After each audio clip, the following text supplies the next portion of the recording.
Vendredi le 28, la bourse était fermée hier. Qu'est-ce qu'on va faire? Ben, je vais regarder potato.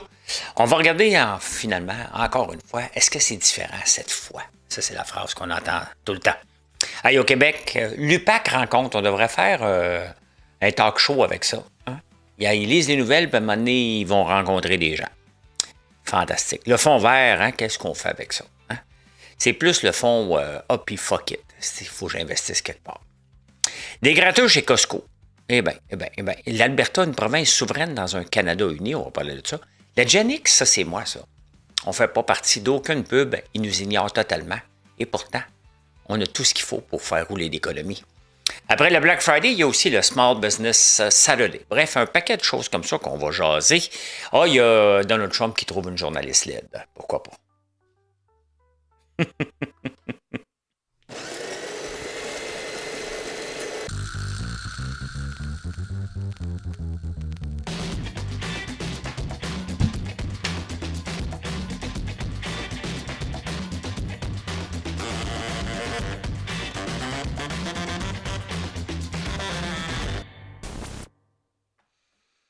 Ben oui, ben oui. Vous savez, j'ai parlé des éoliennes parce que c'est le même challenge en Grande-Bretagne avec les... C'est gros, une éolienne. Quand tu regardes ça, là, c'est immense. Et ils sont souvent faits en Chine au tiers du prix avec de l'acier de la Chine. Et en Gaspésie, bon, il y a des grands chantiers, puis là, la Gaspésie dit on pourrait les faire ici. Et le gouvernement a décidé de taxer toutes les éoliennes et tous les produits qui contiennent de l'acier qui viennent d'ailleurs à hauteur de 25 supplémentaire. Donc, on va encore créer de la marde avec la Chine avec ça.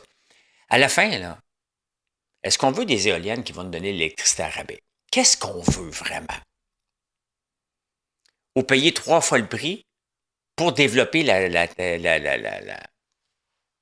filière éolienne, si on veut, et faire un autre dévi mais cette fois-ci des éoliennes. Qu'est-ce qu'on veut vraiment? De l'électricité pour nous autres puis des grands projets? Hein?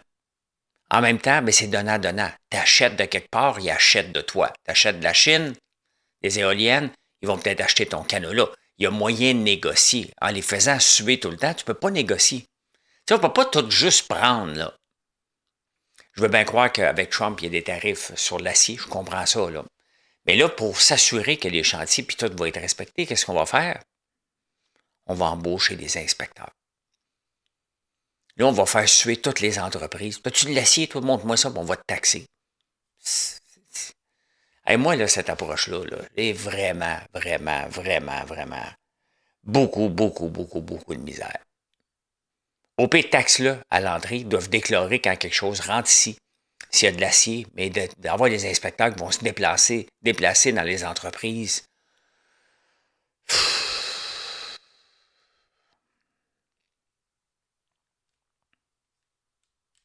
À la fin, on va payer juste plus cher, puis l'électricité sera plus rentable. Est-ce qu'on pense vraiment que, regardez les panneaux solaires, est-ce qu'on pense vraiment qu'on est capable de faire des panneaux solaires ici? 100%? Mais non. Et Cathy Rogers, c'est une journaliste du New York Times qui a écrit que Trump est peut-être vieux. Hein? Puis Trump l'a pas pris. Il a dit, cette journaliste-là est laide intérieurement et extérieurement. Bon, on va vous laisser juger par vous autres même, mais on va vous la montrer. Ceux qui sont en podcast ne peuvent pas la voir, là, mais les autres, vous pouvez la voir. Cathy Rogers, bon, vous allez décider si elle est belle ou elle est laide, c'est très subjectif, mais quand même. Ben c'est elle à côté de Trump. Ça ne s'invente pas. Imaginez Mark Carney ou François Legault qui dirait d'une journaliste et laide, parce qu'il ne parle pas de lui. C'est tellement enfantin, là, ça n'a aucun maudit bon sens, mais c'est ça. C'est Donald Trump, là. Hein? Aujourd'hui, c'est le Black Friday. Il n'y a pas de grosses ventes chez nous. C'est une stratégie qui n'est pas gagnante. On va vous le dire tout de suite, c'est pas gagnant pour moi de ne pas faire de rabais constant, de donner des codes promo. C'est pas rentable. C'est plus facile de suivre la vague. Vous voulez des promotions, vous voulez des codes promo, Mais pour ça, ça se paye. Dites-vous que les entreprises, pour être capables de fournir les codes promo puis le Black Friday, il y a une seule façon, c'est de monter les prix le restant de l'année. Donc, vous subventionnez le Black Friday. C'est ça que ça veut dire. J'en fais pas. Qu'est-ce que vous voulez que je vous dise? Mes bougies, la compétition, les vend à 30-35$, j'ai vend à 22$. J'ai jamais monté le prix encore. Je me suis débrouillé pour en vendre plus, comme tous les autres produits. Je peux acheter en plus grande quantité. C'est comme ça.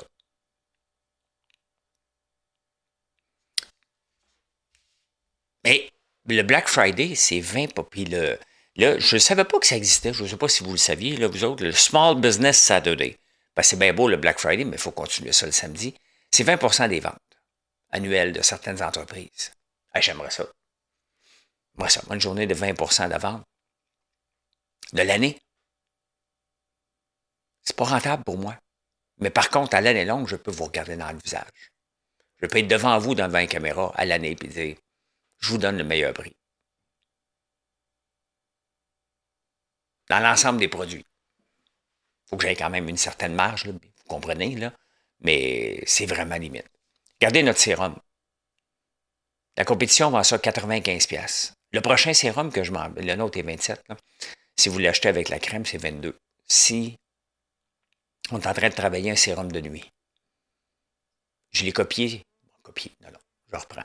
Je me suis inspiré, parce que je ne peux pas copier une recette, là, inspiré des plus grands sérums à 1000-1500$.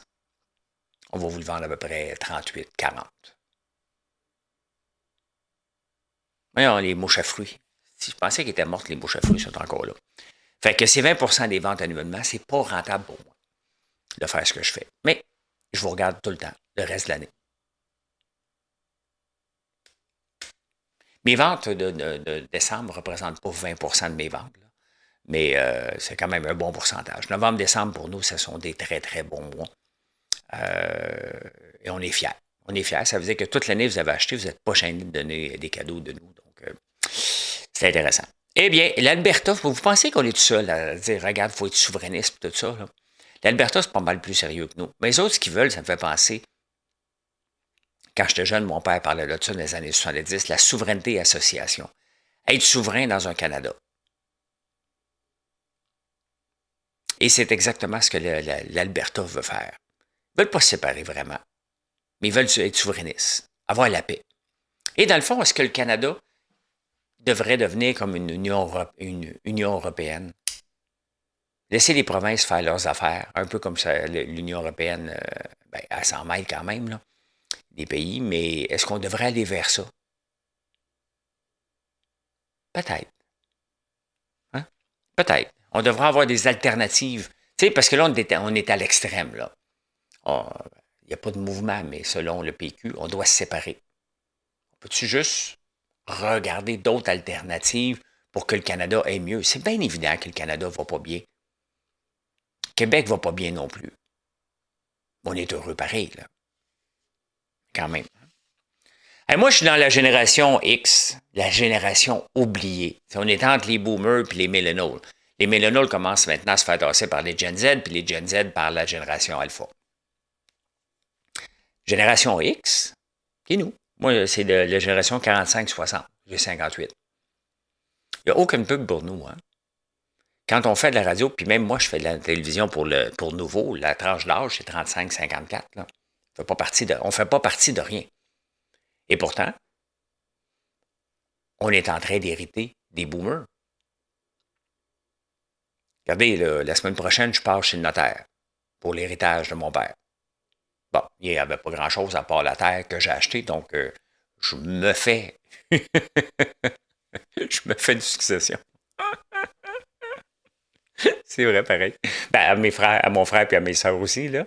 Mais je rachète la terre qui était encore à mon père. Je la rachète pour la mettre au long des investissements, là, parce que c'était déjà ça depuis quand même 2016. Là, on l'officialise, puis je leur donne de l'argent.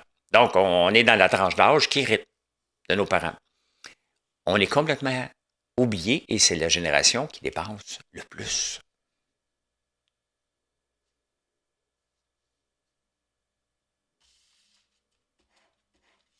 Regardez ces réseaux sociaux, faites le test. Là. Regardez là, pour le 45-60, qu'est-ce qu'il y a comme pub?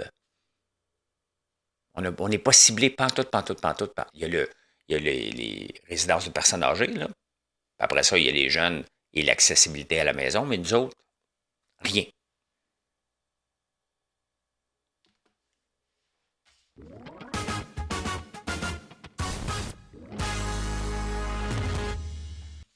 Rien. Je m'obstine tout le temps avec mon gars, Mathieu, de jamais prendre l'autoroute 50 le soir et surtout quand il pleut. Mais il veut rien comprendre. Il a 24 ans, puis il dit je suis correct que je sais conduire. Non, tu sais pas conduire, tu as 24 ans. Puis même si tu sais conduire, cette autoroute-là est dangereuse. Dimanche passé, gros carambolage, des accidents. Jeudi soir, il est allé en campagne. Mercredi soir. Je dis Mathieu, tu pars tard. Ah, j'ai du travail à faire. J'ai dit ça te tente-tu de te pousser? Puis aller faire ton travail en campagne. Ah, non, non, non, non. Ben, il est même mort. Pas mon fils, là. Il était pogné 5 heures, arrêté sur l'autoroute. Je ne sais pas pourquoi les jeunes, tu sais, des fois, l'expérience des plus âgés, même moi qui sais conduire, je ne veux pas l'apprendre. Je l'apprends si je suis obligé, mais je me force pour changer mes heures. C'est dangereux, cette autoroute-là. À tous les week-ends, il y a un accident. Si c'est pas mortel, c'est sévère. Le coroner a proposé des choses de béton là, pour éviter qu'on se rencontre. Ça ne sera pas fait. Le coroner avait proposé aussi des clôtures pour les piscines. Ça pressait en tabarnouche. Hey, l'UPAC rencontre, on devrait nommer cet organisme-là comme un talk show. T'sais. Les autres, ils lisent les journaux et ils disent OK, les libéraux ont fait de quoi? Donc l'UPAC va aller rencontrer Marois Whisky. Qu'est-ce que ça sert à quoi, l'UPAC, depuis que c'était fondé? Aller les journaux, puis dire on lance une enquête. Qu'est-ce qui est arrivé avec la SAQ? Qu'est-ce qui est arrivé avec Jean Charest? Ça sert à rien. Une bonne idée qui est devenue rapidement une mauvaise. Mon ami Sylvain m'a envoyé ça. Une entreprise. Hey, c'est épouvantable comment Investissement Québec investisse à peu près dans n'importe quoi. Hein? Il y a une entreprise, un entrepreneur qui fait faillite en 2010. J'ai investi dans Théo Broma qui allait pas bien en 2013. On les a redressés. Bon, oui, c'est nous autres qui l'ont redressé. Ils ne les mettront jamais, là, les deux propriétaires. Là. De Théo Broma, ils ne diront jamais. Là. C'est nous autres qui les ont redressés. J'ai mis mon comptable dans leur short pendant 18 mois. Là, le temps qu'on fasse de l'argent avec eux, qu'eux autres aussi en font. Et ils en refont faillite par la suite, avec l'aide du gouvernement. Le gouvernement, la croissance. Ils oublient qu'à un moment donné, là, il y a des raisons pourquoi tu fais faillite une première fois. Des fois, c'est un mauvais concours de circonstances, mais souvent, c'est dans ton ADN. Hein? Donc, en 2023, il y a une entreprise de lavabo. Hein? Nous autres, on rapatrie la Chine. Hey, ça, c'est vendeur. Si tu dis, regarde, tu vas faire quelque chose de local parce que ça se fait en Chine, tu es capable de le faire 100% ici, là. Hey, ça, le gouvernement, il est prêt à te donner de l'argent. C'est un buzzword. Hein? Mais ils ont prêté de l'argent, puis ils viennent de perdre 2 ans plus tard. On donne de l'argent tout le temps, tout le temps, tout le temps, tout le temps. Avoir de l'argent du gouvernement, là, c'est un privilège extrême. Il ne faut pas investir dans n'importe quoi, là. Hein? J'ai été voir le site. Tu vois le site de la compagnie.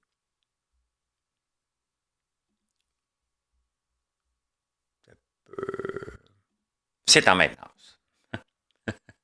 Luxo Création, si tu vas là, ça s'appelle Luxo Marbre. Tu commences par ici, Luxo. Discover a new website. On est présentement sur le vieux site. OK, parfait, je vais aller découvrir. Ils sont en faillite. Là. Découvrir notre nouveau site Internet. OK, notre nouveau site web sera bientôt disponible. En attendant, vous pouvez consulter notre catalogue. OK, parfait. Le catalogue est là. Bon, ça prend un petit peu de temps. Ça va être un gros, gros catalogue. Bon, Luxo font des belles affaires. Font des belles affaires. Mais, ici, regardez, il y a un petit lien ici. Là. Vous ne le voyez pas bien, là, mais je clique ici. Et ça m'amène vers la faillite. Madame, monsieur, veuillez noter que, faisant la faillite, 7 mai 2025. Ça fait quand même un petit bout, mais le journal vient de le sortir. Le gouvernement est prêt à donner de l'argent à peu près à tout le monde, avec des buzzwords. Genre, c'est ça. Si tu vas avoir des crédits d'impôt, tu mets tous les buzzwords possibles. C'est ta gang. Le Parti québécois rappelle à l'ordre Magali Picard que c'est pas en se promenant comme une colonne puis en criant la guerre sociale, puis la paix sociale, puis les grèves sociales, en se comportant en bum, comme la plupart des syndicats se comportent, des bums. Hein? C'est pas parce que t'es une fille que t'es mieux que la gang de gros bras. T'as la même chose, t'as la même culture, c'est juste que t'es une fille, là. Magali Picard. Tous les autres chefs ont dit ouais, c'est peut-être pas la bonne façon de se comporter, de traiter d'innocent le ministre. Hein? C'était un gros gras, le gros bas, là. On l'aurait démoli, mais c'est Magali Picard, c'est une fille, donc hein? Elle a le droit de traiter un ministre d'imbécile. Tous les autres partis ont dénoncé ça. Le Parti québécois, ça a pris plus de temps. Et là, c'est Alex Boissonneau qui l'a dit ouais, peut-être c'est pas la bonne façon. C'était pas fort, là. C'est PSPP qui aurait dû sortir. Mais ça fait son affaire. Parce qu'ils prennent pour eux. Mais c'est PSPP qui aurait dû sortir. Hey, on se dissocie totalement de ce genre de comportement. Depuis quand un futur gouvernement va accepter de se faire dominer par un gouvernement comme ça? Un syndicat.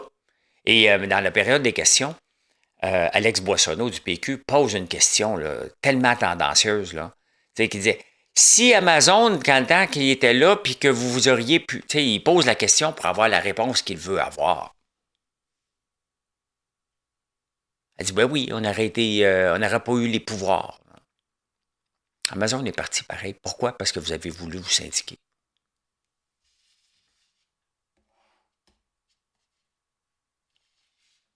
Le fonds vert, tous les fonds du fonds vert sont partis vers le fonds des générations, donc pour payer la dette. Et le fonds vert n'aurait jamais dû voir le jour. Jamais, jamais dû voir le jour. Ça a servi à quoi le fonds vert? J'ai fait une petite recherche. Faites une petite recherche sur le fonds vert, ça a servi à quoi? Secteur financier, lutte contre les changements climatiques. Alors ça, là, dès que tu dis une entreprise, là, pour la Chine, comme on vient de montrer, lutte contre le changement climatique, là, ça te va être de l'argent. Le fonds a soutenu des initiatives majeures comme le développement de technologies de capture du carbone, 7 millions. De partenariats internationaux pour le renforcement des capacités climatiques dans les pays francophones, 3,3 millions. Des projets de recherche avec Uranus. Tout est vague, hein? Des projets de biométhanisation et de compostage ont reçu un financement substantiel de 7,2 millions à Recette Québec. Le plan pour une économie verte. Vous voyez, on cherche agriculture. Le secteur agricole a bénéficié de 760 000 via le MAPAC et des projets de réduction de GES liés au lisier. Vous voyez, là, tout ça, là, c'est vague. Et dès que quelqu'un dit hey, moi, j'ai quelque chose de vert un peu pour réduire les gaz à effet de serre, il y a un fonds dédié pour ça. Les gens qui gèrent le fonds, eux autres, ils doivent se dire une fois de temps en temps si je trouve rien, ben fuck it, tabarnak, moi investir là-dedans. C'est ça qui est le danger. Le gouvernement devrait investir dans des choses qui ont de l'allure. Si on veut réduire les gaz à effet de serre, là, il faut viser la planète. Fermer le Mont-Royal, là, tu régleras rien. Rien du tout. Envoyer du gaz naturel liquide à un pays qui utilise une usine de charbon, t'aides la planète. Olympique.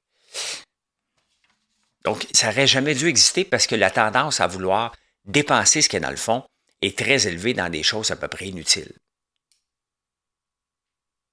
Qu'est-ce qui est mieux pour le pétrole? Qu'il soit transporté par oléoduc ou par camion ou par train? Hein? On commence à l'avoir, là. Puis, tiens, à un moment donné, si on veut vraiment régler le sort de la planète, les premières choses à régler, là, c'est le transport. L'étalement urbain. L'étalement urbain, ça coûte, ça a un prix énorme. Les gens qui sont pris dans le trafic pour travailler à Montréal, là, on vient d'avoir le REM, là. Mais il faut limiter l'étalement urbain. Comment qu'on le fait? Ça, j'ai pas la réponse. Là. Si je l'avais, ça serait facile, là. Travailler de la maison, ben, c'est pas tout le monde. Il y a des gens qui sont allés plus loin. Il faut convaincre les gens de rester en ville, d'avoir un pied à terre. Mais c'est pas achetable les loyers ni les condos. Donc, voilà. Un petit gratteux avec ça? Ben, j'ai tellement hâte d'aller chez Costco puis qu'on me l'offre. Les gratteux de l'Auto-Québec sont rendus chez Costco. Ils l'ont l'affaire, Costco. Pour faire parler d'eux, là, avec les lingots d'or, avec ça, ils ont toujours le moyen de se ramener avec. Hein? Ils l'ont. Ils l'ont l'affaire.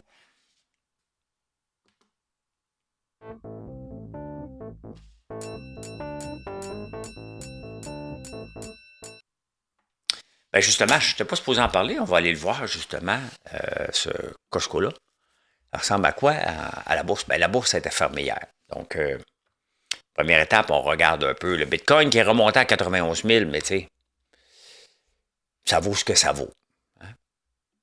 Ça vaut ce que ça vaut. Le gars derrière le film The Big Short, Michael Burry, je pense, bête sur le fait que Nvidia est surévalué, donc il short en ce moment. C'était ça le but du film, là. Il est en train de shorter Nvidia en disant que ça va baisser de beaucoup. Beaucoup, beaucoup, beaucoup.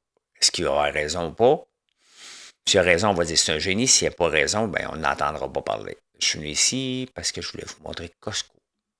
Et ça n'a pas rapport, là, qui vendent de la loterie. Mais year to date, Costco était monté quand même à 1069 là, au mois de février quand j'étais absent. 1060 à peu près la même chose aussi au mois de juin. Puis depuis ce temps-là, ça descend. Là, ça remonte. C'est en bas de la moyenne mobile de 50. J'en ai du Costco. À un moment donné, ça n'arrêtait plus de monter. Je me disais, mais voyons, ça n'a pas de sens. Ça n'a pas de sens. Ça n'arrêtait pas de monter. Donc, Et American Eagle, pendant que je suis là, hier, je vous ai présenté un peu de guenilles qui allait bien. American Eagle va super bien aussi. Regardez, ça, c'est sur Year to Date, ça. Year to Date, ben, ça, on va regarder sur 5 ans dans son cas. Donc, pendant la pandémie, ça va super bien. Ça descend énormément.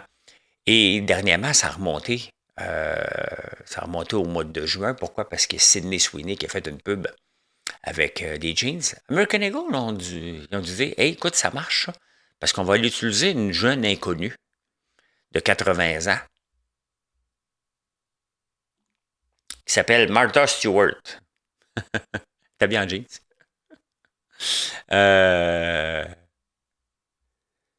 80, là, la madame, là, quand même, hein?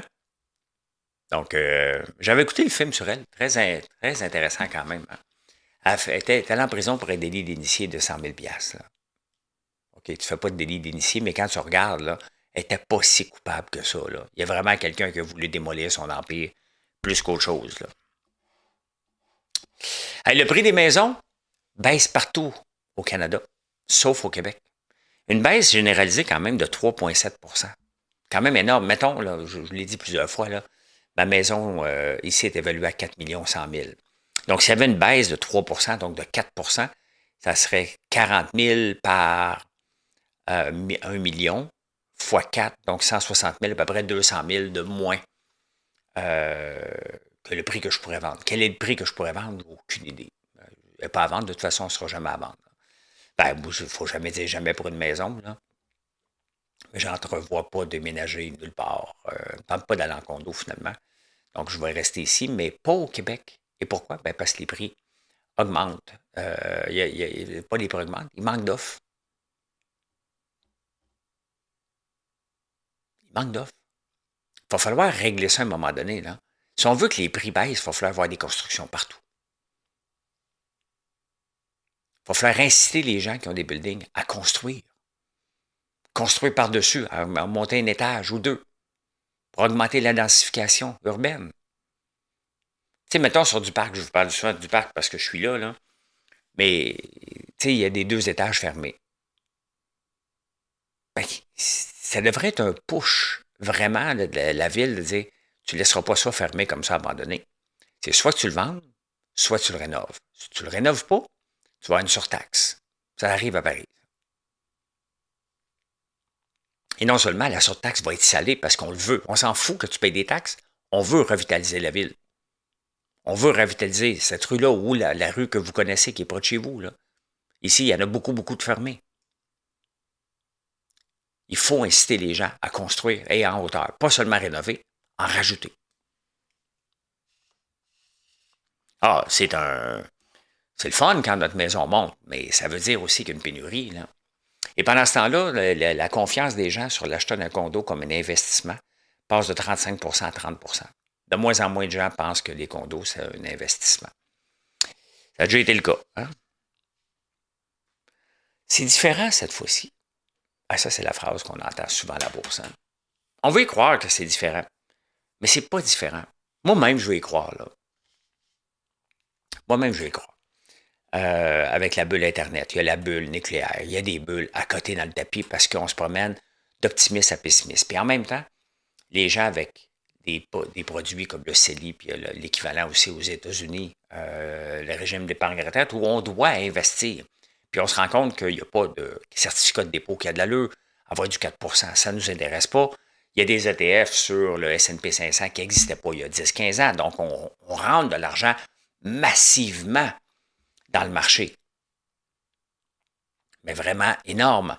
Donc, on veut y croire, en même temps, on l'alimente, ce marché-là. Mais la bourse, là, elle est faite que de deux choses. Je vais le dire en anglais, là. Over optimistic, over pessimist. On est soit trop optimiste, on est soit trop pessimiste. Optimiste, pessimiste. C'est comme ça. La bourse, c'est ça, c'est ce qui drive la bourse. C'est ce qui fait monter l'espoir. Tu achètes une compagnie dans l'espoir qu'elle va rapporter des bons chiffres. Elle ne rapporte pas des bons chiffres, tu deviens pessimiste. Tu t'en débarrasses avant que ça dégringole.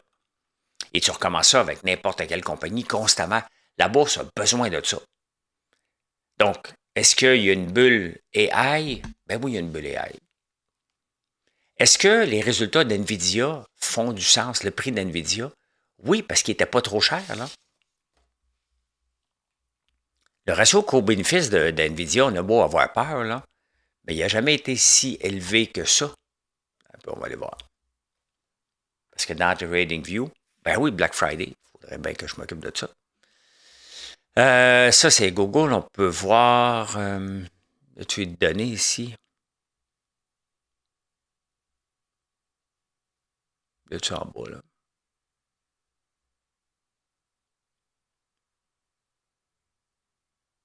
Volatilité, non. J'essaie de voir si dans les données, je vais jamais porter attention. Earning per share, là-dessus. Dividende, income statement, non. Performance. Ben, il l'a pas. Je vais vous le retrouver, mais il n'était pas si élevé que ça, NVIDIA.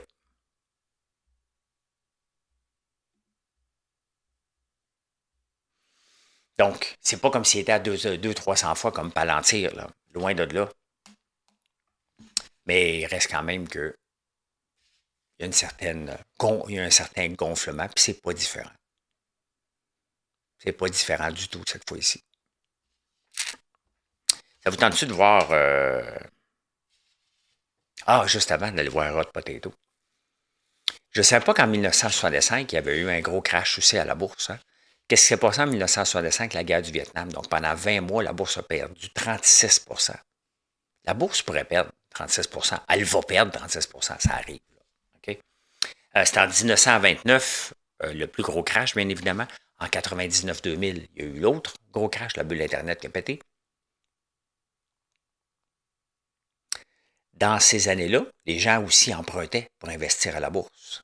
Je n'ai pas eu le chiffre exact. Puis des fois, ça m'énerve quand je lis les journaux et qu'ils me parlent que ça, c'est très élevé, mais je n'ai pas le chiffre exact pour vous le dire. Mais les gens qui investissent sur marge. Mettons, moi, j'ai un portefeuille de X. Je pourrais aller voir la banque et dire, regarde, je mets mon portefeuille en garantie et je vais avoir une marge de crédit, je vais investir davantage. Je vais me servir de l'effet de levier. Elle va me dire, OK, parfait. Mais il va y avoir un rappel si jamais ça va en bas de ça.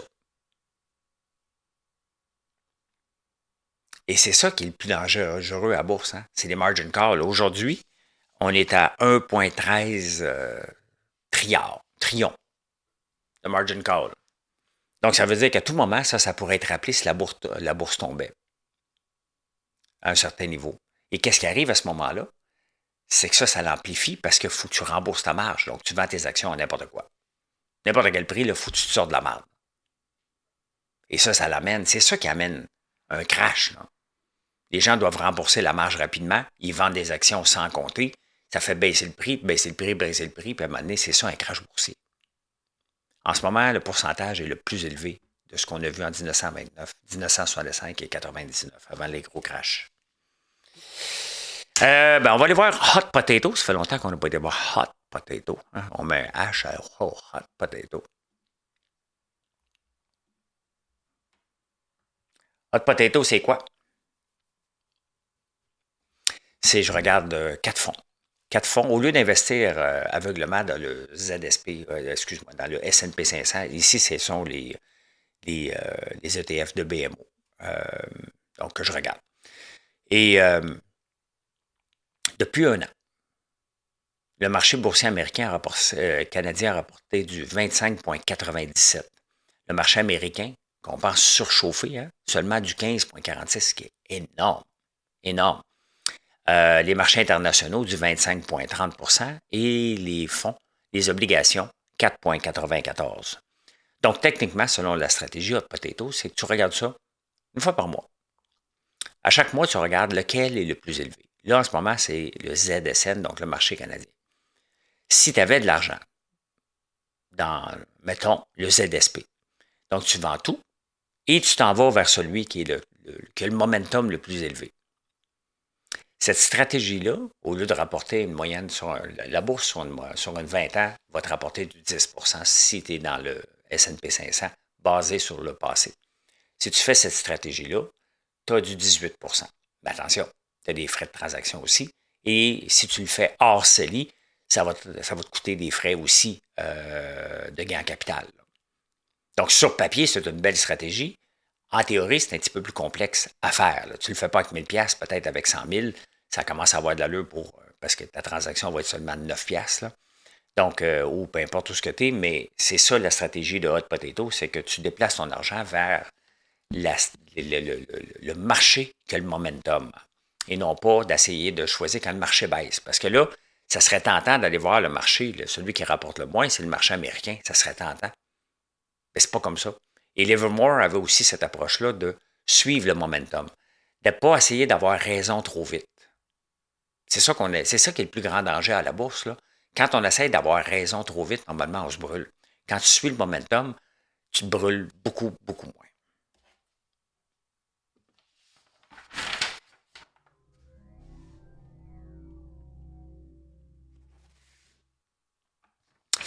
Hey, les insolites, chargez-vous votre char, vous autres, dans le stationnement.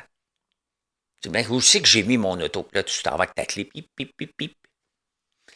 Ben, dans une vie, on va chercher, il doit y avoir une recherche de fond de tiroir. Là. Mais dans une vie, on va chercher pendant 3 jours notre char. D'autres qui vont faire augmenter les statistiques. Là. Ben, moi, j'ai pas d'auto, ça compte pas. On comprend, là, c'est la statistique. Avez-vous une auto en premier lieu? Là, sinon, ça marche pas. Et je vous amène voir les journaux de 1972. C'est intéressant. Vous allez voir comment il n'y a rien qui a changé. Le 28 novembre 1972, Québec fera l'essai de la semaine de 4 jours. En 1972, là, on travaille encore 5 jours. Ça fait longtemps qu'on essaye, qu'on pense qu'on peut faire ça. Hein? Puis des nouvelles études, on fait encore des projets pilotes. On est en 1972. Ça nous tente-tu d'aller lire les journaux?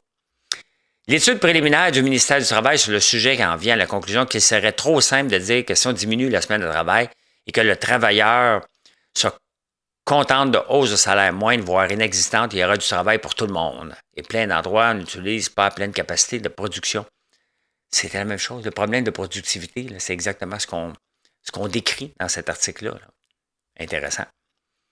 Et l'autre chose, une femme au cabinet, ça doit être qui? C'est cette femme-là, c'est Lise Bacon, qui est décédée dernièrement.